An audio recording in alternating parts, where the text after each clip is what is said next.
الحمد لله الحمد لله رب العالمين.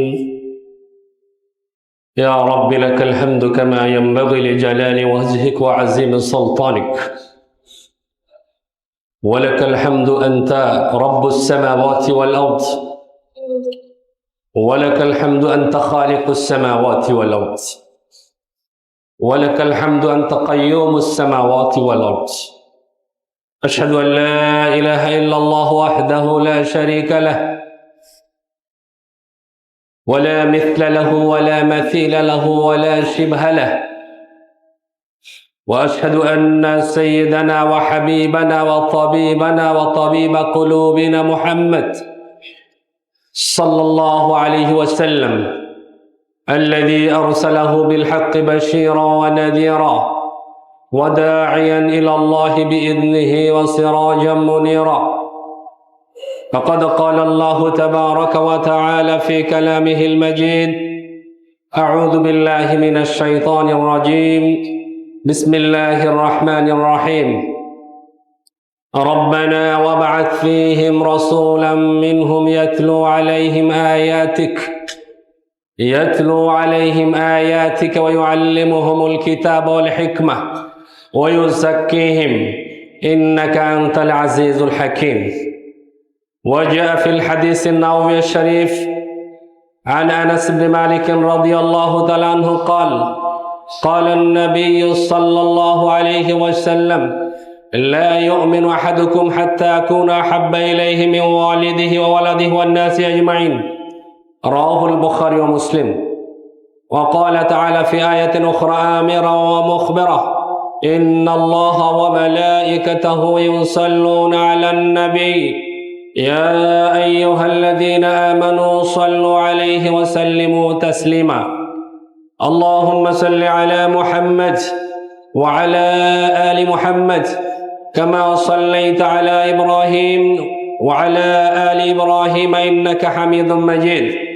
اللهم بارك على محمد وعلى آل محمد كما باركت على إبراهيم وعلى آل إبراهيم إنك حميد مجيد।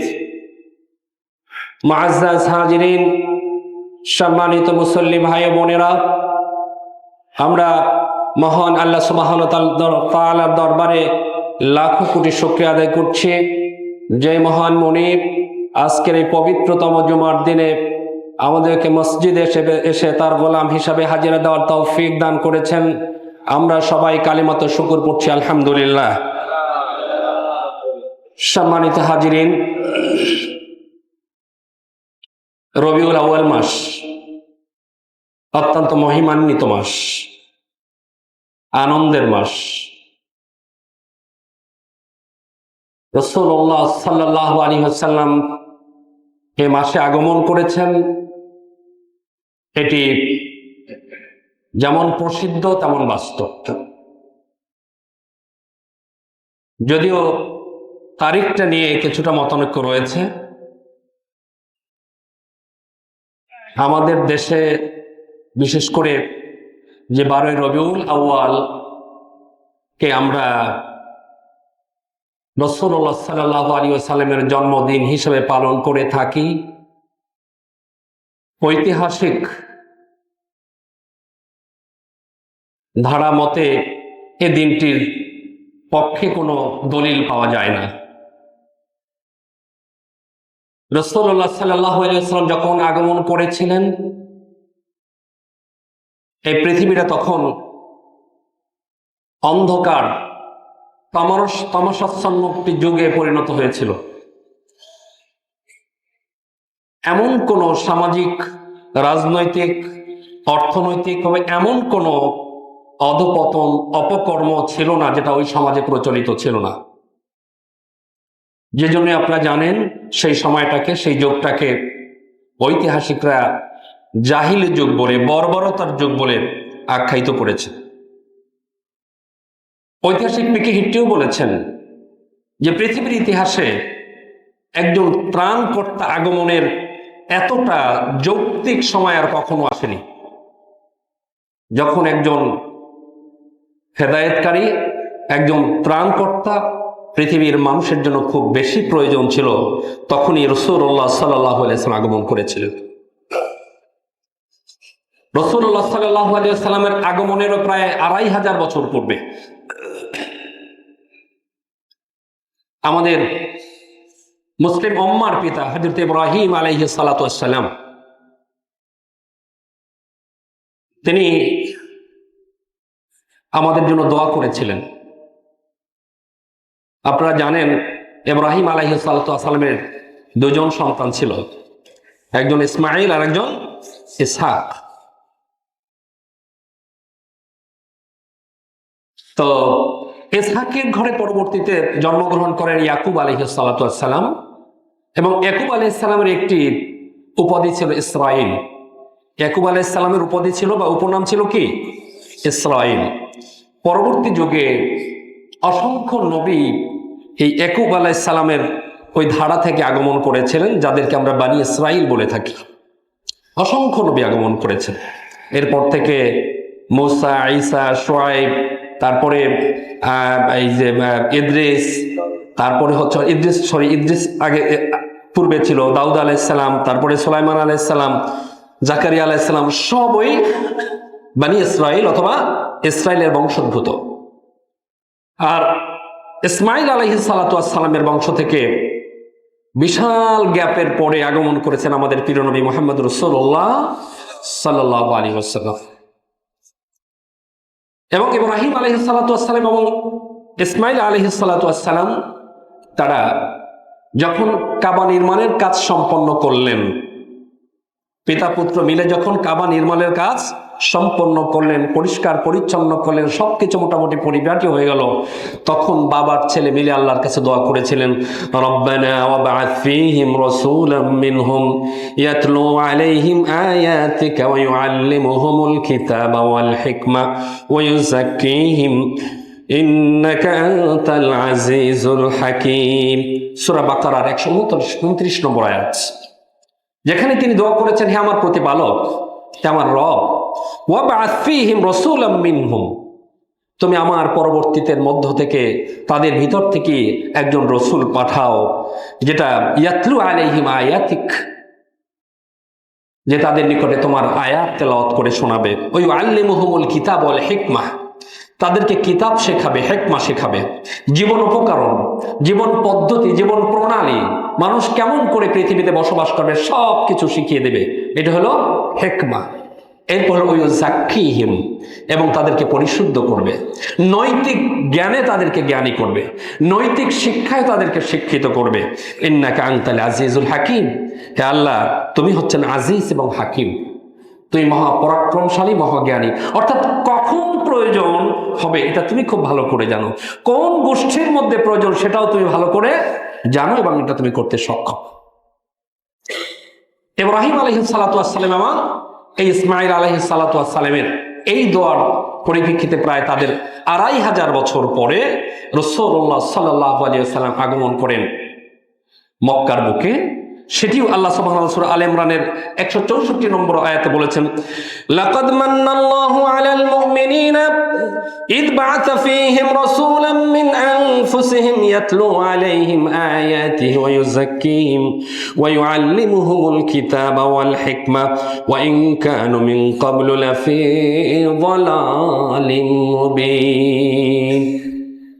আল্লাহ বলছেন, মুমিনদের উপর আল্লাহ বড়ই করুণা করেছেন, তিনি তাদের মধ্য থেকে একজন নবী পাঠিয়েছেন, রসুল পাঠিয়েছেন, ইয়াতলু আলাইহিম আয়াতিহি, যিনি তাদের সামনে আল্লাহর কোরআনের তেলাওয়াত করে শোনাবে, ওয়া ইউযাক্কিহিম, তাদেরকে পুত পবিত্র করবে, তাদেরকে পরিশুদ্ধ করবে, ওয়া ইউআল্লিমুহুমুল কিতাবা ওয়াল হিকমা, তাদের কিতাব এবং হিকমা শিক্ষা দিবে, ওয়া ইন কানু মিন ক্বাবলু লাফী যালালিম মুবিন, যদিও এর পূর্বে তারা অন্ধকারে ভ্রান্ততার মধ্যে নিমজ্জিত ছিল, কিন্তু এই রসূল এসে তাদেরকে আবার হেদায়েতের আলো কি করবে? আলোকিত করবে। অর্থাৎ হুবহু ইব্রাহিম আলাইহিস সালামের দোয়ার হুবহু গ্রহণ, যেই দোয়া ইব্রাহিম করলেন, আল্লাহ ঠিক সেই কথাই বললেন যে ইব্রাহিম তোমার জাতির জন্য তুমি যেমন একজন রসুল পাঠিয়েছিল যে যে কাজ করার জন্য, আমি ঠিক তেমন একজন রসুল আমি তাদের মধ্যে পাঠালাম। এটা আল্লাহর পক্ষ থেকে মুমিনদের উপর অনেক বড় রহমত, করুণা। এই জন্য আল্লাহ বলছেন, ওয়ামা আরসালনাকা ইল্লা রাহমাতাল লিল আলামিন, হে রাসূল, আমি বিশ্ববাসীর জন্য তোমাকে রহমত স্বরূপ প্রেরণ করেছি। তুমি বিশ্ববাসীর জন্য রহমত, তোমার জন্য বিশ্ববাসী রহমতে আবৃত হয়ে যাবে। সম্মানিত ভাইরা আমার, সুতরাং এই প্রিয় নবী মুহাম্মদ রাসূলুল্লাহ সাল্লাল্লাহু আলাইহি ওয়াসাল্লাম মদিনায় আগমন করলেন, মক্কায় আগমন করলেন, যেটির ব্যাপারে আমি বলেছি যে সর্বাধিক নির্ভরযোগ্য অভিমত হলো যে আব্রাহার হস্তি বাহিনী ঘটনার 50 থেকে 55 দিন পরে 8 রবিউল আউয়াল সোমবার সুবে সাদেকের সময় তিনি আবু তালেবের ঘরে জন্মগ্রহণ করেন। কত তারিখ? 8 রবিউল আউয়াল সোমবার সুবে সাদেকের সময় তিনি আবু তালেবের ঘরে কি করেন? জন্মগ্রহণ করেন। খেয়াল করুন, আব্দুল্লাহ ইবনে আব্বাস রাদিয়াল্লাহু তাআলা আনহু, জুবাইর ইবনে মুতাইম রাদিয়াল্লাহু তাআলা আনহু, আল্লামা ইবনুল জাওজি, কুতুবউদ্দিন কাস্তালানী সহ অধিকাংশ মুহাদ্দিস এই মতের পক্ষে অভিমত ব্যক্ত করেছেন। এবং ইদ্রিস কান্দালাবি রাহমাতুল্লাহ আলাইহি তার সিরাতে মুস্তাফার মধ্যে এটি উল্লেখ করেছেন। এরপর প্রখ্যাত ঐতিহাসিক মোহাম্মদ সুলাইমান মনসুরপুরি এবং শাহ পাশাব অনুসন্ধানী মতামত হচ্ছে যে তার জন্ম তারিখ হলো 9 রবিউল আউয়াল, যেটি ইংরেজি পঞ্জিকা মতে এটি ছিল 1270 সালের 20 অথবা 22 এপ্রিল, যেটি মাহমুদ পাশা এবং সুলাইমান মনসুরপুরি রাহমাতুল্লাহ আলামিন তার গ্রন্থের মধ্যে উল্লেখ করেছেন। এবং এই শতাব্দীর শ্রেষ্ঠ ইতিহাস, যেটি শত শত সিরাত প্রতিযোগিতার মধ্যে প্রথম হয়েছে আর রাহিকুল মাকতুম, সেখানেও রাসূলুল্লাহ সাল্লাল্লাহু আলাইহি ওয়াসাল্লামের জন্ম তারিখ 9 রবিউল আউয়াল হিসাবে উল্লেখ করা হয়েছে। তবে আমাদের কাছে সবচেয়ে প্রসিদ্ধ মত হলো কত? 12 রবিউল আউয়াল। এবং আমাদের মানে ছুটি, তারপর উদযাপন, মোটামুটি সব কি 12 রবিউল আউয়াল মতোই কি হচ্ছে, তাই না? যদিও রাসূলুল্লাহ সাল্লাল্লাহু আলাইহি ওয়াসাল্লাম তার জীবনে কখনোই তিনি জন্মকে এই তারিখ উদযাপন করেননি, জন্ম তারিখ উদযাপন করেন নাই, তিনি জন্মের বার উদযাপন করেছেন। কি করেছেন? জন্মের বার। বার কোনটা? সোমবার। কিন্তু জন্মের তারিখ তিনি কখনোই উদযাপন করেননি। এবং পরবর্তীতে সাহাবায়ে আজমাইনের পক্ষ থেকেও কখনোই এটির উদযাপনের কোনো নজির পাওয়া যায় না, তাবিঈদের থেকেও এটি উদযাপনের কোনো নজির পাওয়া যায় না। সুতরাং আমরা রাসূলুল্লাহ সাল্লাল্লাহু আলাইহি ওয়াসাল্লাম যেভাবে আমাদেরকে শিখিয়েছে আমরা সেভাবেই করব ইনশাআল্লাহ। রাসূলুল্লাহ সাল্লাল্লাহু আলাইহি ওয়াসাল্লাম থেকে হাদিস, আবু কাতাদা রাদিয়াল্লাহু আনহু থেকে বর্ণিত হাদিস, যেটি মুসলিম শরীফে এসেছে, 2804 নম্বর হাদিস, যেখানে আমরা রাসূলুল্লাহ সাল্লাল্লাহু আলাইহি ওয়াসাল্লাম সুইলা আন সাওমি ইয়াউমিল ইথনাইনে, যে রাসূলুল্লাহ সাল্লাল্লাহু আলাইহি ওয়াসাল্লাম প্রতি সোমবার রোজা রাখতেন। রাসূলের কাছে প্রশ্ন করা হলো, হে আল্লাহর রাসূল, আপনি কেন সোমবারে রোজা রাখেন? সুইলা আন সাওমুল ইথনাইন, সোমবারে রোজা রাখার ব্যাপারে রাসূলকে প্রশ্ন করা হলো। ক্বালা, তখন রাসূলুল্লাহ সাল্লাল্লাহু আলাইহি ওয়াসাল্লাম বললেন, হুয়া ইয়াউমুন উলিদতু ফীহি ওয়া ইয়াউমুন উনজিলা আলাইয়া ফীহি। রাসূল বললেন, এটি হলো ওই দিন যেই দিনে আমি জন্মগ্রহণ করেছি, এবং এটি ওই দিন যেই দিনে আমার উপরে ওহী নাজিল হয়েছে। বলি সুবহানাল্লাহ। যেই দিন আমি জন্মগ্রহণ করেছি সেটি কোন দিন? সোমবার।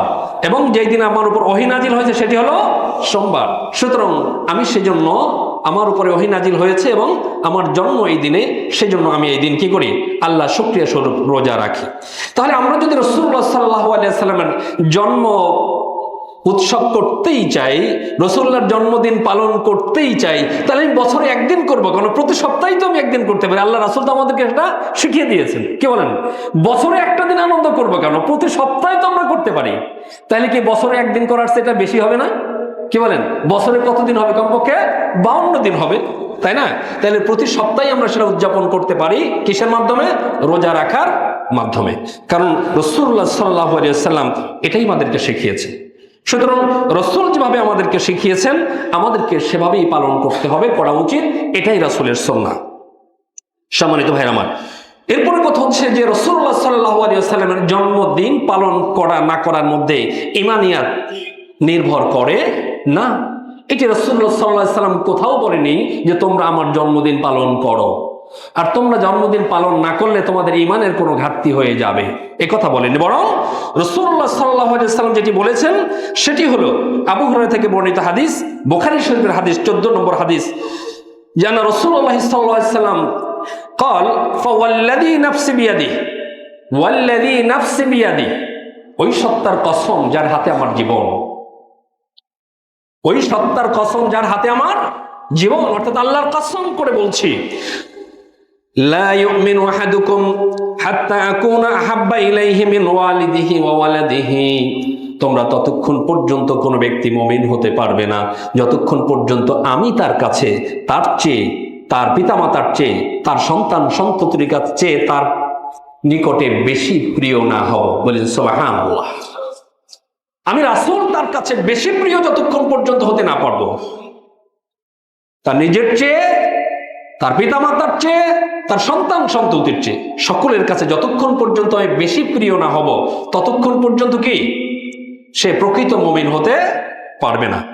আবার মুসলিম শরীফ এবং বুখারী মুসলিম দুটিই আছে, এখানে আনাস ইবনে মালিক রাদিয়াল্লাহু আনহু থেকে বর্ণিত হাদিস, তিনি বলছেন লা ইউমিনু আহাদুকুম হাত্তা আকুনা আহাব্বা ইলাইহি মিন ওয়ালিদিহি ওয়া ওয়ালাদিহি ওয়ান নাসি আজমাইন, যে রাসূল বলেছেন তোমরা কিছুতেই মুমিন হতে পারবে না, কোশ্চেনকালে মুমিন হতে পারবে না যদি যে ব্যক্তির কাছে, যার কাছে আমি রাসূলুল্লাহ সাল্লাল্লাহু আলাইহি ওয়াসাল্লাম তার নিজের চেয়ে, তার পিতামাতার চেয়ে, তার সন্তান সন্ততির চেয়ে, ওয়ান নাসি আজমাইন, এবং সকল মানুষের চেয়ে বেশি প্রিয় না হব ততক্ষণ পর্যন্ত সে প্রকৃত মুমিন হতে পারবে না। হাদিসে এসেছে ওমর ফারুক রাদিয়াল্লাহু তাআলা আনহু একদিন রাসূলের দরবারে এসে বলেন, ইয়া রাসূলুল্লাহ, ইয়া হাবিবাল্লাহ, আমি আপনাকে সবার চেয়ে বেশি ভালোবাসতে পেরেছি, কিন্তু এখনো আমি আমার জীবনের চেয়ে বেশি ভালোবাসতে পারিনি। রাসূলুল্লাহ সাল্লাল্লাহু আলাইহি ওয়াসাল্লাম বললেন, তুমি এখনো পরিপূর্ণ মুমিন হতে পারোনি। আবার মাত্র কয়েকদিন পরে আবার বলে ফাওয়াল্লাযী নাফসি বিয়াদিহি, যে আল্লাহর রাসূল ওই সত্তার কসম করে বলছি, আমার পিতামাতা আপনার নামে কোরবান হয়ে যাক, আমি আজকে ওই সত্তার কসম করে বলছি যে আমি আজকে আপনাকে আমার চেয়েও বেশি ভালোবাসতে পেরেছি, আমার জীবনের চেয়েও বেশি ভালোবাসতে পেরেছি। সুবহানাল্লাহ। রাসূলুল্লাহ সাল্লাল্লাহু আলাইহি ওয়াসাল্লাম তাকে বুকের সাথে জড়িয়ে নিয়ে বললেন যে তুমি এবার পরিপূর্ণ মুমিন হতে পেরেছো। সম্মানিত ভাইরা আমার, আজকের আমরা রাসূলের ভালোবাসায় গদগদ, কিন্তু রাসূলের সুন্নাহকে পছন্দ করি না, তাই না? নামাজ পড়ার জন্য মসজিদে আসি, নামাজ পড়ার জন্য আল্লাহকে সেজদা দেওয়ার জন্য মসজিদে আসি, কোরআন পড়ে মুখে মুখে চুমা খাই, কিন্তু কোরআনের আইন প্রতিষ্ঠিত হোক সেটা চাই না। রাসূলকে ভালোবাসি, কিন্তু রাসূলের সুন্নাহ প্রতিষ্ঠিত হোক সমাজে সেটা চাই না। রাসূলকে ভালোবাসি, কিন্তু রাসূলের সুন্নাহ অনুযায়ী নিজের জীবনটাকে পরিচালনা করতে চাই না। এটার নাম কি ভালোবাসা? কি বলেন, এটার নাম কি ভালোবাসা? ভালোবাসা কি দিয়ে প্রমাণিত হয়? দেখুন, আরেকটি হাদিসে রয়েছে আব্দুল্লাহ ইবনে আমর ইবনে আস রাদিয়াল্লাহু আনহু থেকে বর্ণিত হাদিস, তিনি বলেছেন, قال رسول الله صلى الله عليه وسلم لا يؤمن أحدكم حتى يكون هواه تبعا لما جئت به।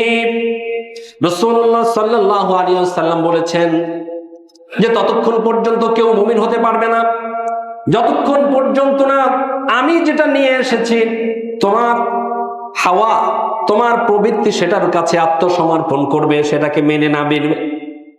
সুবহানাল্লাহ। তাহলে ওখানে বলছে লা ইউমিনু আহাদুকুম হাত্তা আকুনা আহাব্বা ইলাইহি, আমাকে ভালো না বাসা পর্যন্ত মুমিন হতে পারবে না। আর এখানে কি বললেন, যে ততক্ষণ পর্যন্ত মুমিন হতে না পারবে না যতক্ষণ পর্যন্ত আমি যেটা নিয়ে এসেছি সেটাকে ধারণ করবে, সেটাকে গ্রহণ করবে। তার মানে হলো আমাকে ভালোবাসার মানে হলো আমি যেটা নিয়ে আসছি ওটাকে গ্রহণ করো। সূরা হাশরের মধ্যে আল্লাহ বলেছেন, মা আতাকুমুর রাসূলু ফাখুযুহু ওয়া মা নাহাকুম আনহু ফান্তাহু, আল্লাহ রাসূল তোমাদের কাছে যেটা নিয়ে আসছেন সেটা ধরো, সেটা গ্রহণ করো। তিনি যেটা দিচ্ছেন সেটা নাও, সেটা বুকে হৃদয়ের সাথে জড়িয়ে নাও, সেটাকে গ্রহণ করো। আর ওয়া মা নাহাকুম আনহু ফান্তাহু, আর তিনি যেটাকে যার থেকে নিষেধ করেছেন, তিনি যেটা করতে বারণ করেছেন সেটা করো না, সেটা থেকে বিরত থাকো। তাহলে রাসূলুল্লাহ সাল্লাল্লাহু আলাইহি ওয়াসাল্লামকে ভালোবাসা মানে হলো তার অনুসরণ করা, কোরআনের অনুসরণ করা। রাসূল কোনটা নিয়ে এসেছেন? কোরআন নিয়ে এসেছেন, কোরআনে অনুসরণ করা, যেটি আল্লাহ সুবহানাহু ওয়া তাআলা আমাদেরকে চমৎকার করে বলছেন। আমরা সবসময় রাসূলের আলোচনা আসলেই যেটা পড়ি, কুল ইন কুনতুম তুহিব্বুনাল্লাহা ফাত্তাবিউনি ইউহিব্বুকুমুল্লাহ, তাই না? কুল ইন কুনতুম তুহিব্বুনাল্লাহ, আল্লাহ বলছেন ওহে তোমরা যদি আল্লাহকে ভালোবাসতে চাও, কুল ইন কুনতুম তুহিব্বুনাল্লাহ, যদি তোমরা কি করতে চাও? আল্লাহকে ভালোবাসতে চাও, আল্লাহর ভালোবাসা পেতে চাও, ফাত্তাবিউনি, তাহলে আমার অনুসরণ করো, আমার আনুগত্য করো, আমার কথা মেনে চলো, আমি যেটা নিয়ে এসেছি সেটাকে ধারণ করো, আর সেটা হলো কোরআন। ইউহিব্বুকুমুল্লাহ, আল্লাহ তোমাদেরকে ভালোবাসবেন। ওয়ায়াগফির লাকুম যুনুবাকুম, তোমাদের জীবনের গুনাহগুলোও ক্ষমা করে দেবেন। ওয়াইদখিলকুম জান্নাতিন, তোমাদেরকে জান্নাতেও প্রবেশ করাবেন। বলেন সুবহানাল্লাহ। এটা তাহলে ভালোবাসতে হবে কিভাবে? শুধু ভালোবাসি, আপনার আম্মাকে আপনার আব্বাকে আপনি খুব ভালোবাসেন, অবশ্যই আমরা বাসি না, খুব ভালোবাসেন, কিন্তু মায়ের অসুখ হয়েছে, ডাক্তার দেখান না, চিকিৎসা করান না, তার জন্য আপনি একটু টাকা পয়সা খরচ করতে চান না, এটার নাম কি ভালোবাসা? কি বলেন? বাবাকে জড়িয়ে ধরে খুব ভালোবাসেন, কিন্তু বাবার প্রয়োজনগুলো কি সময় মতো মিটান না, বাবাকে একটু ঔষধ খান, বাবাকে একটু ভালো ভালো খাবার খেতে দেন না, বাবার যেটা মন চায় সেটা করেন না, আপনি খুব বাবাকে ভালোবাসেন। এই ভালোবাসা কি আসলে কোনো ভালোবাসা?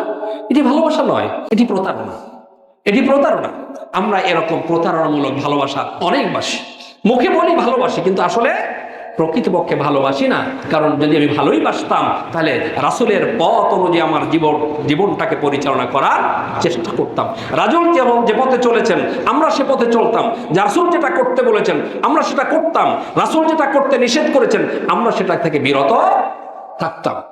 রাসূলুল্লাহ সাল্লাল্লাহু আলাইহি সাল্লাম শুধু নবুয়তের পর থেকে নয়, তিনি জন্মের পর থেকে যখন একটু বড় হয়েছে তখন থেকেই তিনি সত্যের পথে ছিলেন, সুন্দরের পথে ছিলেন, কখনোই তিনি অন্যায়ের পথে ছিলেন না, সবসময় তিনি সত্যের পথে, সুন্দরের পথে ছিলেন।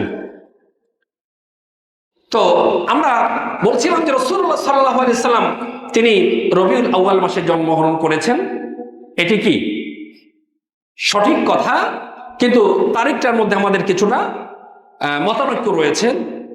এরপরে রাসূলুল্লাহ সাল্লাল্লাহু আলাইহি ওয়াসাল্লাম তার জন্মের পরে তিনি, আপনি জানেন একটু আগে বলেছিলাম যে আবু তালেবের ঘরে তিনি জন্মগ্রহণ করেছেন, এবং আবু তালেব তিনি জন্মের পরে তার একজন দাসী এসে রাসূলুল্লাহ সাল্লাল্লাহু আলাইহি ওয়াসাল্লামের জন্মের খবরটা তাকে দিয়েছিল, তখন সেই দাসীকে তিনি মুক্ত করে দিয়েছিলেন। সুবহানাল্লাহ। দেখেন, তার মানে হলো ভাতিজার প্রতি কিন্তু ভালোবাসার কি ছিল না? অভাব ছিল না। আমি ভালোবাসার কথা বলছি, ভালোবাসার কি অভাব ছিল? ভাতিজার প্রতি কিন্তু ভালোবাসার অভাব আবু তালেবেরও ছিল না। আবু লাহাবেরও কিন্তু ভালোবাসার অভাব ছিল না। আবু তালেবের দেওয়ানগুলো যদি এখনো পড়েন, কবিতাগুলোর মধ্যে আছে, সেখানে অনেক কবিতার মধ্যে এরকম বলছে, আবু তালেবের কাছে এসে জাতির লোকেরা অনেক বলছে তোমার ভাতিজা এইটা করে সেইটা করে আমাদের দিন শেষ করে দেয়, হ্যাঁ, তার ব্যাপারে ব্যবস্থা গ্রহণ করব। তার একটা কবিতার মধ্যে তিনি বলেছেন, জেনে রাখো আবু তালেবকে দাফন করার পূর্বে তোমরা মুহাম্মাদের দিকে চোখ রাঙিয়েও তাকাতে পারবে না। সুবহানাল্লাহ। কথা বুঝতে পেরেছেন? যে আবু তালেবকে দাফন করার পূর্বে তোমরা মুহাম্মাদের দিকে চোখ রাঙিয়েও তাকাতে পারবে না, এটা আমি বরদাস্ত করব না। রাসূলুল্লাহ সাল্লাল্লাহু আলাইহি সাল্লামকে তাহলে আপনার আমার চেয়ে রাসূলকে আবু তালেবকে কম ভালোবাসছে না বেশি ভালোবাসছে?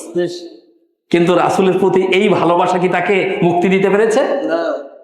রাসূলের প্রতি যে এত ভালোবাসা, রাসূলের বিবাহ করাইছে কে? আবু তালেব। বিবাহের খুতবা পড়াইছে কে? আবু তালেব। তার নিজের সন্তানের চেয়ে, অর্থাৎ তার সন্তান ছিল আলী, আবু জাফর আলীর চেয়েও রাসূলকে সে বেশি ভালোবাসতো, প্রচন্ড ভালোবাসতো। কিন্তু তার এই ভালোবাসা, এত ভালোবাসা তাকে কি মুক্তি দিতে পেরেছে? মুক্তি দিতে পারবে? কেন পারবে না? কারণ ফাত্তাবিউনি, রাসূলকে বলছেন আমার অনুসরণ করো। ভালোবেসেছে 16 আনা, 100% ভালোবেসেছে, কিন্তু অনুসরণ করে নাই।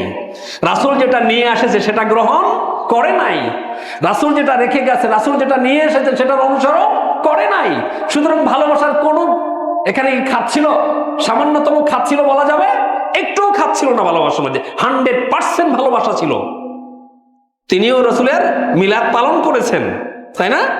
তিনিও রাসূলের কি, ওই যে বললাম না তার, এবং হাদিসে রয়েছে যে তিনি যে আঙ্গুল দিয়ে ইশারা করে তার ওই দাসীকে মুক্তি করে দিয়েছিলেন। তার যখন আযাব হবে তখন আঙ্গুলটা যখন সে একটু চুষবে তখন তার শরীরটা আবার ঠান্ডা হয়ে যাবে। কথা বুঝতে পেরেছেন? কারণ শুধুমাত্র সে ইশারা করেছিল যে তুমি আমাকে আমার ভাতিজার সুসংবাদটা দান করলে তোমাকে আমি মুক্ত করে দিলাম। তার ভালোবাসায় কোনো কমতি ছিল না, ভালোবাসায় কোনো খাত ছিল না, ভালোবাসার মধ্যে কোনো ভেজাল ছিল না।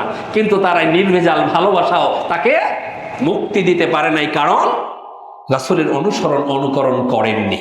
সুতরাং ভালোবাসা অবশ্যই থাকবে, কিন্তু ভালোবাসার প্রমাণ দিতে হবে তার অনুকরণের মাধ্যমে। শুধুমাত্র মৌখিক ভালোবাসা দিয়ে মুক্তি লাভ করা যাবে না।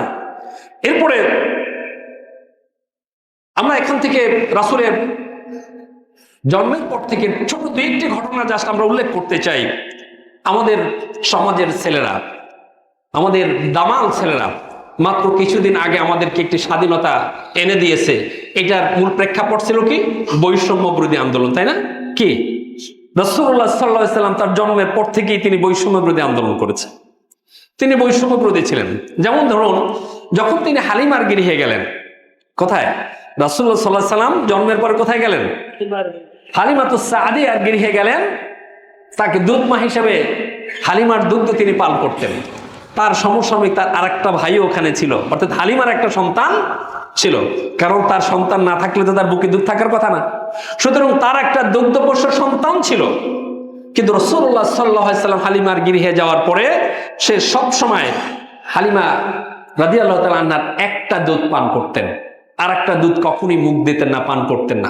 হালিমা তো সাদিয়া রাদিয়াল্লাহু তাআলা আনহা অনেক চেষ্টা করেছেন যে অন্য দুধটাও তার মুখে দেওয়ার জন্য, কিন্তু রাসূলুল্লাহ সাল্লাল্লাহু আলাইহি ওয়াসাল্লাম কখনোই আর একটা দুধ তার মুখে দেন নাই। আল্লাহু আকবার। কারণ তার আরেকজন কি আছে? ভাগীদার আছে, আরেকজন ভাগীদার আছে। তার অংশটা তিনি কি করেছেন? রেখে দিয়েছেন। হ্যাঁ, হতে পারে, বলতে পারি যে রাসূলুল্লাহ সাল্লাল্লাহু আলাইহি ওয়াসাল্লাম তখন তো এতটা হুঁশ থাকার কথা ছিল না, কিন্তু হ্যাঁ, আল্লাহ সুবহানাহু ওয়া তাআলা তার রাসূলের দিয়ে এই ছোট বয়সেও বৈষম্যের কোনো কাজ করাননি। বৈষম্যমূলক কোনো কাজ তার পক্ষ থেকে প্রকাশ পাক, কেউ বলতে পারে, অর্থাৎ এই সন্তানরাও যেন বড় হওয়ার পরে বলতে না পারে। আমরা দেখবেন ছোট সময় আমাদের ভাই ভাই থাকি, ছোট সময় যদি ভাই একটু বাইরে ঠকায়, এটা বড় হওয়ার পরে মনে পড়ে। দেখবেন, বুঝলেন নাই? খুব ছোটবেলা আপনার একটা পছন্দের জিনিস আপনি নিতে দেন নাই, আপনার ভাই নিয়ে গেছে, ওইটা তখন মনে হয়েছে। 20 বছর পরেও কিন্তু ওইটা নিয়ে কি মনে হয় যে আমার ছোটবেলা আমার এই কষ্টটা সে দিয়েছে, দেয় নেই। ছোটবেলার কথাগুলো কিন্তু বড় হলেও মনে পড়ে। সুতরাং তার ওই যে সাথের যে ভাইটা, সেই জন্য বড় হলেও কোনোদিন তাকে কথা বলতে না পারে যে তুমি সব খাইছো, আমার কিছু দেওয়া নাই। আল্লাহু আকবার। রাসূলুল্লাহ সাল্লাল্লাহু আলাইহি ওয়াসাল্লামের প্রতি এতটা বৈষম্যের কাজ আল্লাহ তার দ্বারা প্রকাশ করার নেই। এরপরে দেখুন, আপনারা জানেন যে হালিমাতুস সাদিয়া রাদিয়াল্লাহু তাআলা আনহা যখন তাকে নিতে এসেছিল, তিনি যখন এই আরবের এই বিভিন্ন দায়ীরা যখন সন্তান নিতে আসতো, বিভিন্ন সেই প্রত্যন্ত অঞ্চল থেকে, তারা বেদুইন অঞ্চল থেকে আসতো, তখন মোটামুটি শহরাঞ্চল ছিল হলো মক্কা। সেখানে আসার পরে কিন্তু হালিমার যে উটটা ছিল খুব দুর্বল, উটটা ছিল কি খুবই দুর্বল, যার কারণে সে সবার পিছিয়ে আসছে, আস্তে আস্তে সবার দেরিতে আসছে। সে যখন আসছে তখন এসে দেখে আর কোনো ভালো বা ধনী ঘরের কোনো সন্তান নেওয়ার মতো আর নাই, সব নিয়ে গেছে। আর মুহাম্মদ সাল্লাল্লাহু আলাইহি সাল্লামকে কেউ পছন্দ করে না, কারণ বাবা নাই, এতিম সন্তান, টাকা পয়সা এখনো বেশি কিছু পাবে না, সেই কারণে তাকে পছন্দ করে নাই, রেখে গেছে। আল্লাহু আকবার। কিন্তু আল্লাহ সুবহানাহু ওয়া তাআলা যার কপাল খুলে দেবেন তার কপালকে কিন্তু মন্দ করার তো কেউ নেই। হালিমাতুস সাদিয়া রাদিয়াল্লাহু তাআলা আনহু রাসূল সাল্লাল্লাহু আলাইহি ওয়াসাল্লামকে দেখে তার খুব পছন্দ হলেন। আবার চিন্তা করলেন যে আর তো কাউকে পাচ্ছিও না, একেবারে আসছি খালি হাতে যাবো, তার চেয়ে ছেলেটাকে নিয়ে যাই, আল্লাহ সুবহানাহু ওয়া তাআলা বরকত দিতে পারে, এবং তার প্রতি একটা মহব্বত, ভালোবাসা জমে গেল। তখন হালিমাতুস সাদিয়া রাসূলুল্লাহ সাল্লাল্লাহু আলাইহি ওয়াসাল্লামকে নিয়ে মক্কা থেকে রওনা করলেন। কিন্তু মক্কা থেকে রওনা করার পরে যখন রাসূলুল্লাহ সাল্লাল্লাহু আলাইহি সাল্লামকে নিয়ে উঠে উঠলেন, তখন উটের গতি বেড়ে গেল। বলেন সুবহানাল্লাহ। তার আগে যারা এসেছিল এবং বাচ্চা নিয়ে চলে যাচ্ছিল, সে তাদের পাশ দিয়ে খুব কি শক্তিশালীভাবে তাদের পাশ অতিক্রম করে চলে যাচ্ছিল। তারা অবাক হয়ে বলছিল, আরে সে তো আসার সময় আসতেই পারতেছিল না, তার উট চলছিল না, এখন সে যে আমাদের আগে চলে যায় হন হন করে, ব্যাপারটা কি? তারা অবাক হয়ে অবাক দৃষ্টিতে তাকিয়েছিল। রাসূলুল্লাহ সাল্লাল্লাহু আলাইহি ওয়াসাল্লাম উষ্টির পিঠে ওঠার সাথে সাথে তার শক্তি বেড়ে গিয়েছিল। বাড়িয়ে দিয়েছেন কে? আল্লাহ সুবহানাহু ওয়া তাআলা। এটি রাসূলের নিজের কোনো কাজ নয়, কিন্তু রাসূলের বারাকায় আল্লাহ সুবহানাহু ওয়া তাআলা কি করেছেন? বাড়িয়ে দিয়েছেন। এবং যেটি পাওয়া যায় হাদিসের মধ্যে, যে সেই হালিমার যে উষ্টিটি, সেটার দুধ শুকিয়ে যাচ্ছিল, তার বুকে দুধ ছিল না, কিন্তু রাসূলুল্লাহ সাল্লাল্লাহু আলাইহি ওয়াসাল্লাম তার গৃহে যাওয়ার পরে তার উষ্টের বুকেও কি দুধ নেমে আসলো। বলেন সুবহানাল্লাহ।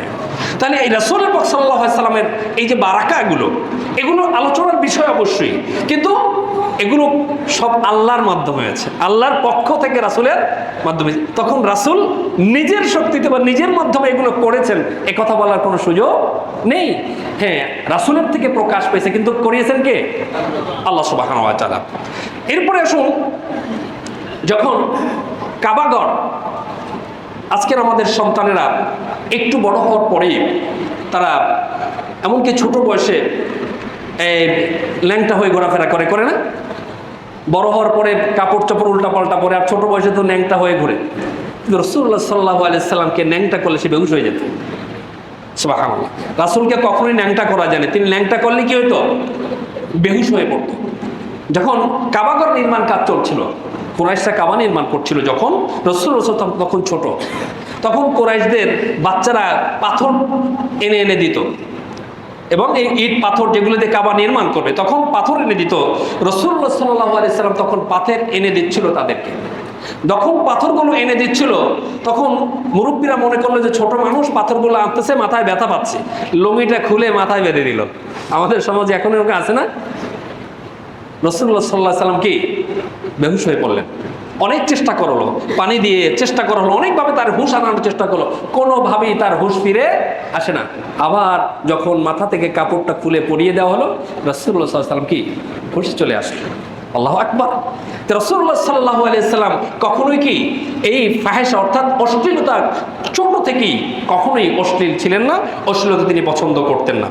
এরপর ছোট বয়স থেকে তার মধ্যে যে নেতৃত্বের কোয়ালিটি আল্লাহ দিয়েছিলেন, তার প্রমাণ পাওয়া যায় হিলফুল ফজল গঠন করার মাধ্যমে। আপনারা জানেন যে রাসূলুল্লাহ সাল্লাল্লাহু আলাইহি সাল্লাম যখন মাত্র 17 বছর বয়স, 17 বছর টকবকে যুবক, আমাদের 17 বছর ছেলেরা সাধারণত খেলাধুলা করে, তাই না, দুষ্টামি করে, খেলাধুলা করে, কিন্তু সে 17 বছর যুবক যখন, তিনি চিন্তা করলেন এই জাতির ভাগ্যের পরিবর্তন করা দরকার, এই যে অন্ধকারময় জাতিটাকে একটু আলোর মুখ দেখানো দরকার। তখন তিনি এলাকার সম্ভ্রান্ত মানুষগুলোকে নিয়ে তিনি একটি হালফ মানে হলো সংঘ, একটি সংঘ গঠন করলেন যে এই সমাজটাকে কিভাবে পরিবর্তন করা যায়। রাসূলুল্লাহ সাল্লাল্লাহু আলাইহি ওয়াসাল্লাম সমাজের সম্ভ্রান্ত মানুষগুলোকে নিয়ে চেষ্টা করলেন একাধারে কতটি বছর? 23টা বছর। কত বছর? 17 থেকে শুরু করে 40 পর্যন্ত 23টা বছর চেষ্টা করেছেন। কিন্তু ব্যক্তি মুহাম্মদ সাল্লাল্লাহু আলাইহি সাল্লাম তার নিজের চেষ্টায় সমাজের একেবারে সম্ভ্রান্ত মানুষগুলোকে নিয়েও তিনি সফলতা অর্জন করতে পারেন নাই। কিন্তু ওই ব্যক্তি মুহাম্মদ রাসূলুল্লাহ সাল্লাল্লাহু আলাইহি সাল্লাম হওয়ার পরে, অর্থাৎ ওহী লাভ করার পরে আল্লাহর নির্দেশনায় তিনি আবার 40 থেকে আবার 23টা বছর তিনি সংগ্রাম করলেন এবং পৃথিবীর ইতিহাসটাকে ওলট পালট করে দিলেন। পৃথিবীর ইতিহাসের সবচেয়ে অসভ্য বর্বর সমাজটাকে পৃথিবীর ইতিহাসের সবচেয়ে সুসভ্য সুন্দর সমাজে পরিণত করতে সক্ষম হলেন। কিসের বিনিময়ে? কোরআনের বিনিময়ে, ওহীর বিনিময়।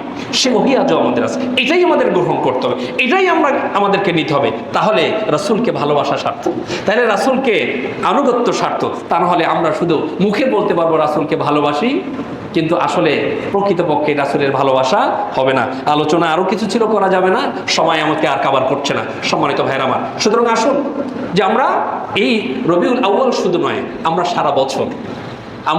সারা বছর প্রত্যেকটা দিন রাসূলকে ভালোবাসবো, প্রত্যেকটা দিন রাসূলকে অনুসরণ করব, প্রত্যেকটা সময় রাসূলের সুন্নাহকে আমরা আঁকড়ে ধরার চেষ্টা করব এবং আমার জীবনের ব্যক্তি জীবনে, পারিবারিক জীবনে, সামাজিক জীবনে, সর্বক্ষেত্রে রাসূল যেটা নিয়ে এসেছেন, যে কোরআন নিয়ে এসেছেন, সেটা অনুযায়ী আমাদের জীবন পরিচালনা করতে চেষ্টা করব। আল্লাহ সুবহানাহু ওয়া তাআলা আমাদেরকে সকলকে তৌফিক দান করুন।